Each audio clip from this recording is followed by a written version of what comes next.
तो मेरे प्यारे व्यूअर्स, आज हम आपके लिए लाए हैं एक बहुत ही इंटरेस्टिंग वेब सीरीज जिसका नाम है वेन हेल्सिंग। वैसे तो इस नाम से बहुत ही सारी मूवीज हैं जो कि बेसिकली ड्रैकुलास पर बनी हुई हैं, लेकिन ये स्टोरी ड्रैकुलास पर होने के बावजूद भी बहुत ही डिफरेंट है। तो जिन लोगों को भी इस तरह की मूवीज देखने का शौक है, वो सब जल्दी से मेरे चैनल को सब्सक्राइब कीजिए और बेल आइकन का बटन दबाएं, क्योंकि आज मैं आपको बताने जा रहा हूँ इस मूवी के फर्स्ट एपिसोड के बारे में। ये कहानी है 2019 की, जब जिंदगी की आमदो रफ्त रुक चुकी थी और हर तरफ था ड्रैकुलास का राज। फिर हमें कहानी में एक लड़की नजर आती है जो कि वाइट ड्रेस में होती है और बिल्कुल एक स्लीपिंग ब्यूटी लग रही होती है। और यहीं से शुरुआत होती है वैन हेल्सिंग की कहानी की। इस कहानी की शुरुआत में हम देखते हैं कि यहाँ पर एक बंदा बैठा हुआ है जिसके हाथ में एक ड्रिप लगी हुई है। आगे जाके हम देखते हैं कि ये इस ड्रिप के जरिए असल में अपना खून एक लड़की को पिला रहा होता है और इससे बातें भी कर रहा होता है। तभी अचानक वो लड़का उस ड्रिप को निकाल देता है, जिसकी वजह से वो लड़की उसे बहुत ही ज्यादा गुस्सा होकर चली जाती है। बाद में हमें पता चलता है कि वो लड़की असल में एक वैम्पायर होती है और ये लड़का उसको अपना खून पिलाकर जिंदा रख रहा होता है। इसी बीच अचानक एक अलार्म बजने लगता है, जिसके बाद वो आदमी अपने हथियार उठाकर दरवाजे की जानी पड़ता है। दरवाजे पे वो देखता है कि कुछ लोग उसको मदद के लिए पुकार रहे होते हैं। वो उसे कहते हैं कि अपना दरवाजा खोलो वरना वो लोग हमें मार देंगे। लेकिन वो दरवाजा खोलने से मना कर देता है, क्योंकि अंदर आने की इजाजत यहाँ पर किसी को भी नहीं होती है। कि अचानक ही उसे एक और आदमी नजर आता है।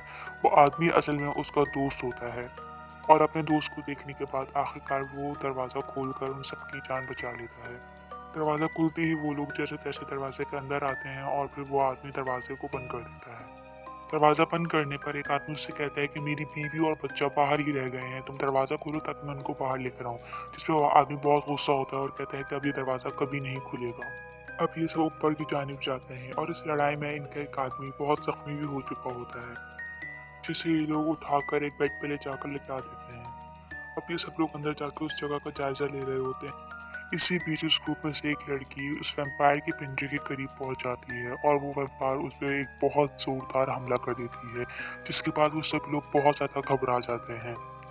और अचानक वो सोल्जर उन सबके करीब आ जाता है और उन पर बंदूक रख के कहता है कि खबरदार इसको कुछ मत कहना तुम लोग। उसके बाद वो लोग मजीद आगे जाते हैं तो उनको एक वही सोई हुई खूबसूरत सी लड़की नजर आती है। ये वही लड़की होती है जिसको हमने इस कहानी के शुरुआत में देखा था।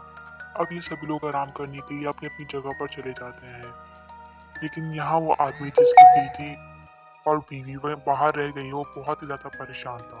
अगली सुबह वो उस सोल्जर के पास आता है और उससे बात करता है, उसको समझाने की कोशिश करता है कि वो उसे बाहर जाने दे। लेकिन जब वो नहीं समझता तो वो आदमी उस पर हमला करता है, जिसपे सोल्जर उसे पछाड़ देता है और कहता है कि खबरदार अब दोबारा ये बात मत करना। और वो सोल्जर रोजमर्रा की तरह बैठकर रात को सिगरेट पी रहा होता है कि उसे अचानक एक शोर की आवाज आती है और इसी के साथ वो वैम्पायर जो कि उस पिंजरे में बंद होती है वो भी बहुत ज्यादा खुश हो जाती है। जब वो बाहर जाकर देखता है तो अचानक वैम्पायर्स की एक बहुत बड़ी फौज उन पे धावा बोल देती है। साथ ही सभी सोए हुए लोग भी उठ जाते हैं और उन सबसे लड़ने लगते हैं। इसी बीच एक वैम्पायर उनके एक साथी को मार देता है। अब हम देखते हैं कि कुछ वैम्पायर आगे बढ़े हैं और वो उस खूबसूरत औरत के कमरे में चले गए हैं, जो आराम से अपनी जगह पर सोई हुई है। इनमें से एक ट्रक कोला उस खूबसूरत औरत के गले पर हमला करता है और खून पी लेता है। जैसे ही वो उसका खून पीता है, हम देखते हैं कि उस खूबसूरत औरत में थोड़ी सी जान आ गई और उसका हाथ हिलता है। साथ ही उस ड्रैकुला को कुछ अजीब सा लगता है और वो उसी खूबसूरत औरत को ऊपर उल्टी कर देता है खून की, जिसके बाद वो औरत पूरी तरह से होश में आ जाती है। होश में आते ही वो उन वैम्पायर से लड़ती है और एक एक करके सबको जान से मार देती है। उसके हाथ में जो आता है वो उसी से उनको बहुत बुरी तरह से मारती है। इसके बाद सोल्जर्स और उसके साथी उस रूम में पहुंचते हैं तो देखते हैं वो अजीब सा ड्रैकुला तड़प रहा है। सोल्जर उसे मारकर बेहोश कर देता है और इसी के साथ वो देखते हैं कि उस खूबसूरत औरत को आखिरकार होश आ गया है। अचानक वो औरत मुड़ती है और कहती है लिंडा। लिंडा असल में उसकी बेटी का नाम होता है, लेकिन वो देखती है कि वहां पर बहुत सारे लोग खड़े हैं और उन्हें देखकर वो घबरा जाती है। अब ये लोग उस मरी हुई लड़की को और उस ड्रैकुला को उठाते हैं और उठाकर एक ऐसी जगह पर फेंक देते हैं जहाँ पहले से बहुत लाशें पड़ी होती हैं। यहाँ वो खूबसूरत औरत जो अब होश में आ चुकी है बहुत ही ज़्यादा परेशान रहती है कि अचानक उस ग्रुप की एक और लड़की आती है और उससे पूछती है कि आखिर तुम हो कौन। वो उसका कोई जवाब नहीं देती और कहती है तुम्हें इससे क्या मतलब, लेकिन वो उस ग्रुप की लड़की उसको तंग करती है और उसे मारने की कोशिश करती है, जिससे वो सोल्जर और एक और आदमी आके उसे बचाता है और ग्रुप का दूसरा आदमी उससे कहता है कि अगर बाहर जाना चाहती हो तो इस सोल्जर को पकड़ लो। ये बात सुनने के बाद वो औरत सुबह के वक्त इस सोल्जर पर बंदूक ताक देती है और अचानक वो आदमी जिसने उसको आइडिया दिया तो होता है आके उस औरत को मारता है और उस पर बंदूक रख देता है। अब वो सोल्जर से कहता है कि तुम इस औरत को मेरे साथ जाने दो बाहर, और इसी के साथ इन दोनों का प्लान कामयाब होता है और ये दोनों बाहर जाने के लिए निकल जाते हैं। जैसे ही ये दोनों बाहर जाने की तैयारी कर रहे होते हैं वो सोल्जर फिर से आता है और उस आदमी पर हमला करता है। जब वो दोनों आपस में लड़ रहे होते हैं तो ये इस मौके का फ़ायदा उठाती है और वहाँ से निकल कर बाहर चली जाती है। बाहर जाकर देखती है कि हर तरफ एक अजीब-सा माहौल है, आग लग रही है, कोई ज़िंदगी नहीं है। वो ये सब देखकर बहुत घबरा जाती है और सोचती है कि आखिर मैं अपनी बेटी को कैसे ढूँढूँगी। वो ये सब सोच ही रही होती है कि वो आदमी जिसने उसको बाहर जाने का आइडिया दिया होता है, फिर से वहाँ पर आ जाता है और उसको बहुत बुरी तरह से हमला करके उसे मारने लगता है। वो औरत भी डरती नहीं है और उसका जमकर मुकाबला करती है। इसी बीच उस ग्रुप के बाकी सारे लोग और सोल्जर्स भी आ जाते हैं। जैसे ही वो आदमी देखता है कि सारे लोग भी उसके लिए आ गए हैं तो वो उस औरत पर अपनी छुरी रख देता है और कहता है कि अगर तुम लोग करीब पड़े तो मैं इस लड़की को जान से मार दूंगा। लेकिन वो औरत घबराती नहीं है और उसका हाथ छुड़ा देती है और उसी चाकू से उसकी आंख पर वार करके उसे जान से मार देती है। इसी सब बातों के दौरान उसके हाथ में भी एक चोट लगी होती है जो कि उस आदमी ने छुरी मारी होती है।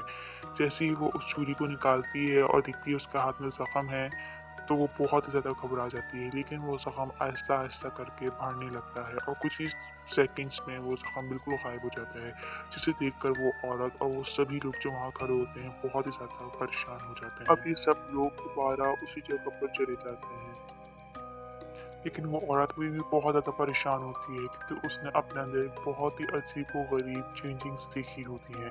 सोल्जर उसे समझाने की कोशिश करता है लेकिन बहुत ही बुरी तरह से नाकाम होकर वापस चला जाता है। कहानी का सीन चेंज हो जाता है और हम देखते हैं कि एक सुरंग में से खून से लथपथ एक आदमी निकलता है।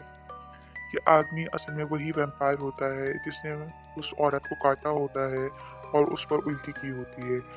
सब समझते हैं कि वो आदमी मर चुका है और वो उसे सुरंग में फेंक देते हैं, लेकिन अब हम देख रहे हैं कि वो आदमी जिंदा है। अचानक अलार्म बजता है और सभी लोग उस जगह पर आकर उस वैम्पायर को घेर लेते हैं। वो वैम्पायर कहता है कि मुझे मत मारो, मैं अब वैम्पायर नहीं रहा, देखो मैं इस ब्लू लाइट से भी मर नहीं रहा हूँ। तो कहते हैं कि ऐसा कैसे हो सकता है। कहता है कि मुझे भी नहीं पता, जब से मैंने इस औरत का खून पिया है मुझ में कुछ तब्दीलियां आई और मैं वापस एक वैम्पायर से इंसान बन गया। सभी लोग बहुत ज्यादा परेशान होते हैं और उसकी आंखों की तरफ देखते हैं और ये अब चीज ऑब्जर्व कर लेते हैं कि वाकई में उस वैम्पायर की आंखें अब एक आम इंसान की तरह हो चुकी हैं। और इसी सीन के साथ इस एपिसोड 1 का एंड हो जाता है। दोस्तों, मुझे उम्मीद है कि आपको वन हेल्सिंग वेब सीरीज़ की ये फर्स्ट एपिसोड पसंद आई होगी। अगर आप लोग इस वेब सीरीज़ की मज़ीद एपिसोड्स देखना चाहते हैं तो मेरे चैनल को सब्सक्राइब कीजिए और बेल आइकन का बटन दबाएं।